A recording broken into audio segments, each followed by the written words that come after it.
Üdvözlet mindenkinek, és Salom! Valakinek kérdése van, javaslata vagy hozzászólása, megtalál minket ezeken az elérhetőségeken, és egyben lehetősége van mindenkinek arra, hogy amennyiben hasznosnak találja a munkánkat, hozzájáruljon ahhoz. Így még több emberhez el tud jutni az információ, és nem csak egy oldalú lesz ez a folyamat. Köszönet, hála és dicsőség Abba YAHUAHnak. All right, we'll do old school. All right, so what information will let us know if we are going in the right direction? Okay, so we're going to talk about that. The righteous and the unrighteous. The mark of the beast allows the unrighteous to eat. How will the righteous eat? So I put on the far to the right there, it says I need to understand signs. So that's what we're going to talk about today. All right. Question is understanding the signs. So first we will look at timing. So that picture, I got it nice and blurred out. Does anyone know what that picture is? Fig tree. Fig tree, right? Brown fig. All right.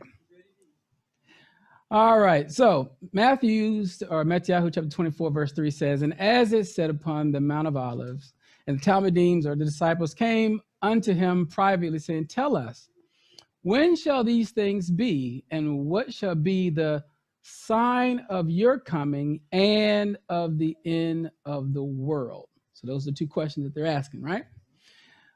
Same question we probably ask each other on a daily basis. Some of you guys believe y'all might have a direct connect. All right, verse 32. Now learn a parable of the fig tree. When his branches is yet tender and put forth leaves, you know that the summer is nigh. So keep that in mind. So likewise, you, when you shall see all these things, know that it is near, even at the door. In the Greek, there's gates or entrances. Verily I say unto you, this generation shall not pass till all these things be fulfilled. Now, when it says this generation, he's not talking about the apostles.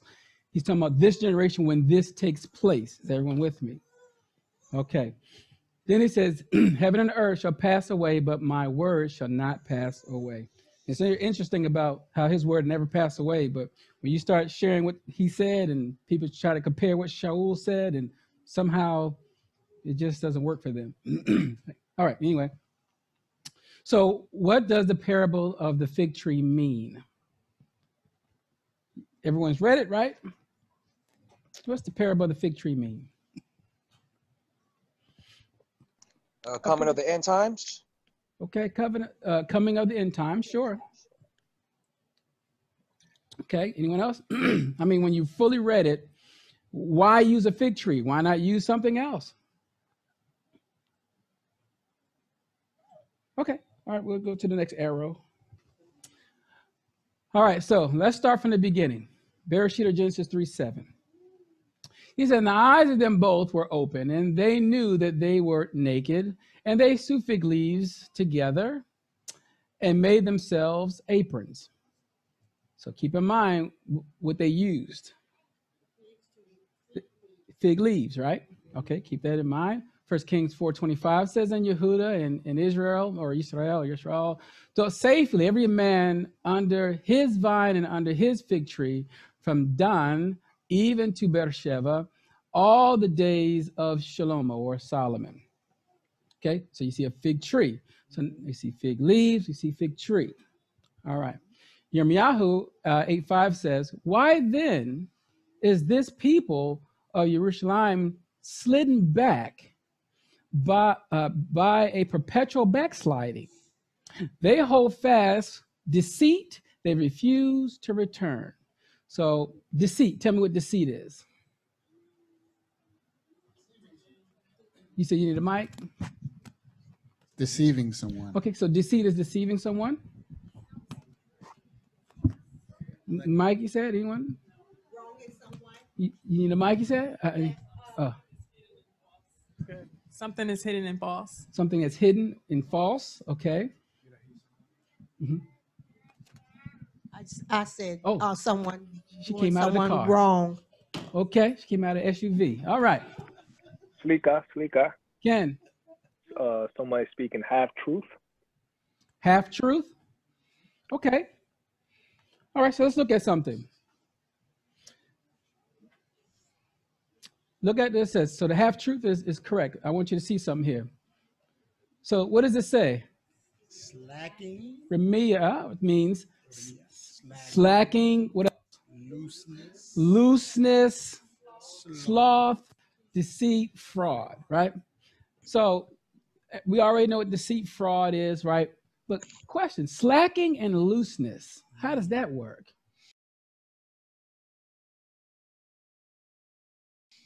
You letting things slide?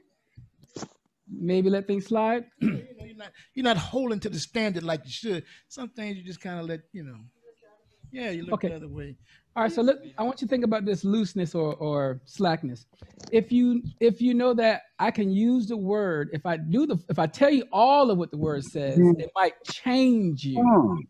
But if I want to tell you just enough to get my point out or to convert you to what I want, I'm making it a little bit loose, giving it a little slack for my purpose.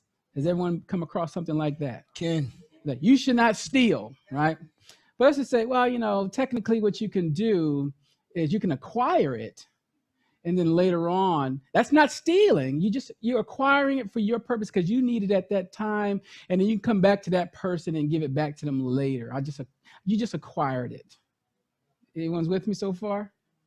All right. You try to make the Father's word a little loose. It has some slack in it. His word is what it is. Okay? All right. Next part we're going to look at is backsliding. What's backsliding? Moonwalking backwards? Sliding backwards? Backsliding is basically when you start down a particular path and then you feel, well, maybe this is not for me or maybe this is too hard. So then you kind of go back to your old ways. Okay. Anyone else? Same? Everyone agrees? Okay. Look at this here. Now, this word here is meshuba, right? For backsliding. What I want you to see is in the center of that word, you see the word shuv, right? Keep that in mind. The word for return or turn is shuv. So when you put return together with backsliding, tell me what you get now. Okay, Going the opposite way. Okay, opposite way. Okay, so you're going backwards. Okay, so when you're backsliding, you're turning from the direction that you were originally going. Doing 180. Right? You're backsliding, meaning you're not sliding back, you're turning from it, right? And then he tells you, you refuse to return, you refuse to shuv, right? You refuse to turn back to the right direction. Okay, is everyone good so far? Okay. All right, so Yirmiyahu 8:6 says, I hearkened and heard, but they spoke not aright. No man repented him of his wickedness, saying, what have I done? Everyone turned to his course as the horse rushes into the battle. Yea, the stork in the heaven knows her appointed times, and the turtle and the crane and the swallow observe the times of their coming. But my people know not the judgment of Yahuwah. They were rather, now, nature knows its course, but his people don't know it. They figure they want to be backsliding. They want to turn a different way. They want to do all this, but when they turn, the objective here to see is when you do that, you must not know Yah's judgment. If you want to be slack with his word, loose with his word, turn from his word, do what you want to do, you must not know his judgment. Is everyone good so far? Mm-hmm. You don't know it or you don't believe it. Mm-hmm. Or you don't believe it. Okay? All right. Verse 8 says, mind you, it's about the fig, right? So we get into the fig. So how do you say, we are wise and the law of Yahuwah is with us? Lo, certainly in vain made he it. The pen of the scribes is in vain. 10 says, therefore will I give their wives unto others, and their fields to them that shall inherit them. For everyone from the least even unto the greatest is given to covetousness. From the prophet even unto the priest, everyone deals falsely. Now, sisters, how does that make you feel? I'm going to take the wives and give them to others. Not a good feeling? Okay, I love my boo. All right. 11 says, for they have healed the hurt of the daughter of my people slightly, saying peace, peace when there is no peace. Now, I want you to pay attention to this word ashamed. All right. She says, were they ashamed when they had committed abomination? Nay, they were not at all ashamed, neither could they blush. Therefore shall they fall among them that fall, and the time their visitation, the mustering of this day, the visitation, they shall be cast down, saith Yahuwah. Ashamed, what does it mean, be ashamed? Feel bad. Feel bad, okay. To be embarrassed. Okay, embarrassed. I'm embarrassed. To be remorseful. You said be a remorseful? Nakedness revealed. Okay. I couldn't hear you. What you say? Nakedness revealed. You couldn't hear. She said she needed the mic. Slika. Yeah, he was off his chair. He's coming back on it. To be Anyone brought else? low. To be brought low. To be brought low. Okay. Oh. Boosh. Humiliated. He said humiliated. Okay. All right. We know we have remorseful. When I'm ashamed, I'm embarrassed. I'm very embarrassed of my actions. I'm very embarrassed. I don't want nobody else to know. I just kind of hide my shame. I'm kind of, I'm embarrassed, just oh my God. Yeah, I was going to say more feel naked, open, exposed. Okay. Because I know none of us has ever been ashamed. That's why we got all these answers going from left to right. Some are correct. Hallelujah.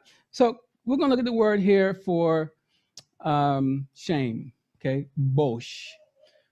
Okay. Be ashamed. Put to shame. But listen, disconcerted, like bewildered, confused. Disappointed also means to delay. Now, it's different from the Webster's Dictionary, right? So if you put this definition back into verse 12, it says, were they, for an example, disappointed? Were they delayed when they had committed these abominations? No. So this type of shame was, they didn't even second guess it. They just did it, right? Then it says in verse 13, I will surely consume them, saith Yahuwah. There shall be no grapes on the vine, nor figs on the fig tree. And the leaf shall fade, and the things that I have given them shall pass away from them. Verse 13 is going to be very key for this. So there's going to be no grapes on the vine, no figs on the fig tree. Their leaves shall fade. Okay, keep that in mind. Everyone good so far? All right. So what does the parable of the fig mean? Think about this here, but then I'll give you the answer. Matthew 7:16, you shall know them by their fruits. Do men gather grapes of thorns or figs of thistles? Okay. And then I just really put in Hebrews 6:8 here for the thorns and thistles, but if it bears thorns and thistles, it is what? It's worthless and near to being cursed, and its end is to be burned. Now, you read earlier about the grape, the vine, and then, of course, the fig and the fruit. So something here is telling you what you need, okay?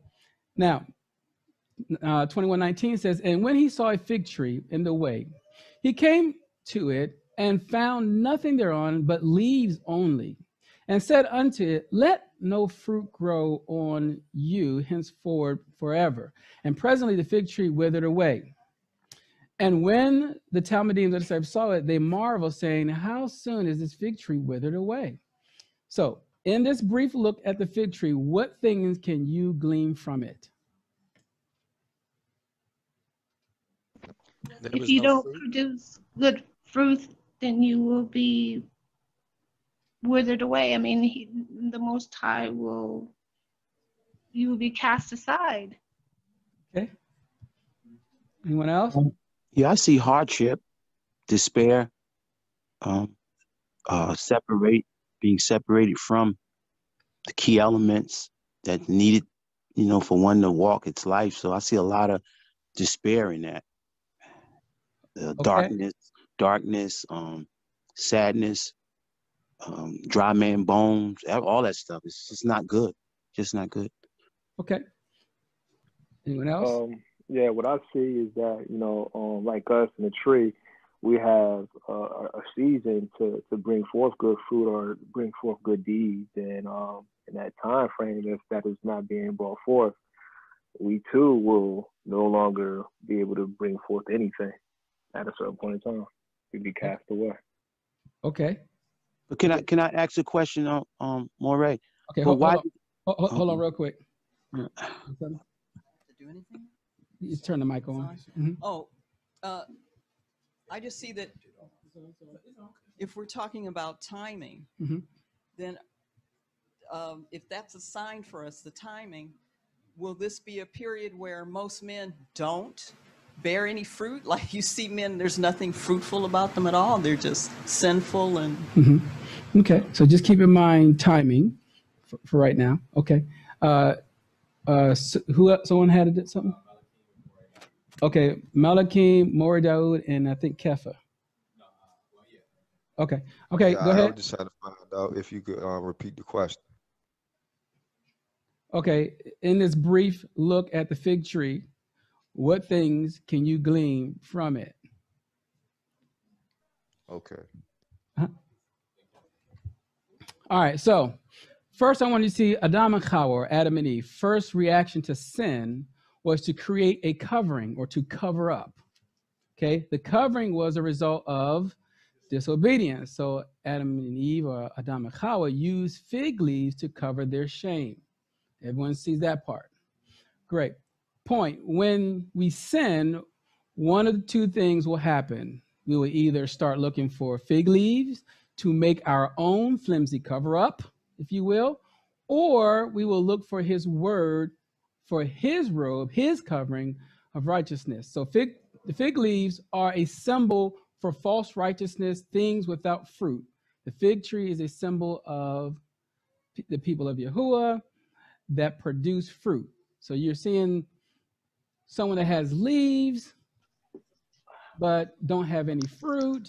Everyone sees that part, right? But there's also another part to figs. So I put, why would Yahusha curse the fig tree? Which is the question Kefa had, right? So fig trees are unique in that both mature leaves and ripe fruit appear at the same time. Okay, they appear at the same time. Yahusha cursed the tree because it had all the outward signs of bearing fruit, yet the tree was a hypocrite. Okay, so it needed genuine fruit, justice, mercy, and faith. You find that in Matthew 23:23. Okay, and we're going to ask the question for sure in a minute about what's a hypocrite. Anyone know what a hypocrite is? Actor? Okay. All right, keep that in mind. So I put, lastly, the parable was about the end time. What we can see, actually, or saw in Bereshit, was that what happened is the beginning. There is a cyclical link between what happens in the beginning and what happens in the end. So if you listen to Yahuwah, you will bear fruit. If you do not, of course, you will not be bearing fruit. Now think about it this way: is at the beginning, remember in Isaiah 46:10, you know, the end from the beginning. So when you saw what happened in the beginning, you can understand this is the same thing is going to happen in the end, or in the latter days. Okay, so I don't know if it's a coincidence that they use fig leaves to cover themselves in the garden. Valakinek kérdése van, javaslata vagy hozzászólása, megtalál minket ezeken az elérhetőségeken, és egyben lehetősége van mindenkinek arra, hogy amennyiben hasznosnak találja a munkánkat, hozzájáruljon ahhoz. Így még több emberhez el tud jutni az információ, és nem csak egy oldalú lesz ez a folyamat. Köszönet, hála és dicsőség Abba YAHUAHnak, halleluja és salom.